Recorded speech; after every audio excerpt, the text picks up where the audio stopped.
자, 증시 움직임 취재 기자와 좀 더 자세히 분석해 보겠습니다. 류정훈 기자 나와 있습니다. 류 기자, 먼저 어제 또 오늘 이렇게 크게 움직인 이유가 뭔가요?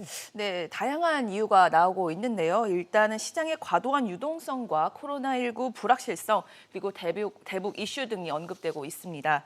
이제 최근 주식을 비롯해서 옵션 등 변동성에 투자하는 상품 레버리지 투자가 인기인데요.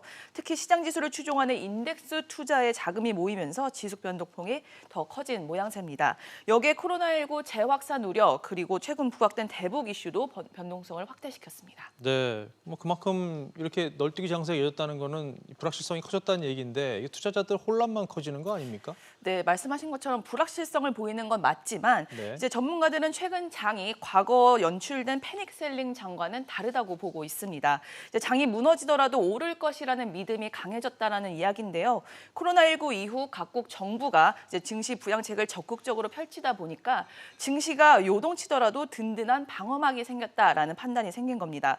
결국 투자자 입장에서는 이제 어느 정도 확신을 가지고 투자할 수 있는 심리가 강해지고 있는 것으로 보입니다. 네, 오늘 오후에 북한이 개성공단에 있는 그 남북 연락사무소를 폭파했다는 소식이 전해졌는데 장 마감 이후에 나와서 뭐 시장에는 큰 영향을 미칠 수가 없었습니다. 그럼 내일 아침에 이 대북 리스크가 다시 또 발동이 될 가능성이 있어 보이는데 어떤 전망들이 나오나요? 네, 결론 먼저 말씀을 드리면은 이제 크게 영향은 미치지 않을 것이다, 이런 전망이 좀 우세합니다. 국내 증시는 미 증시와 동조되는 경향이 좀 강해서요. 이제 대북 이슈가 미 증시를 흔들지 않는 이상 이제 영향은 제한적일 것이다라는 분석이 나오는데요.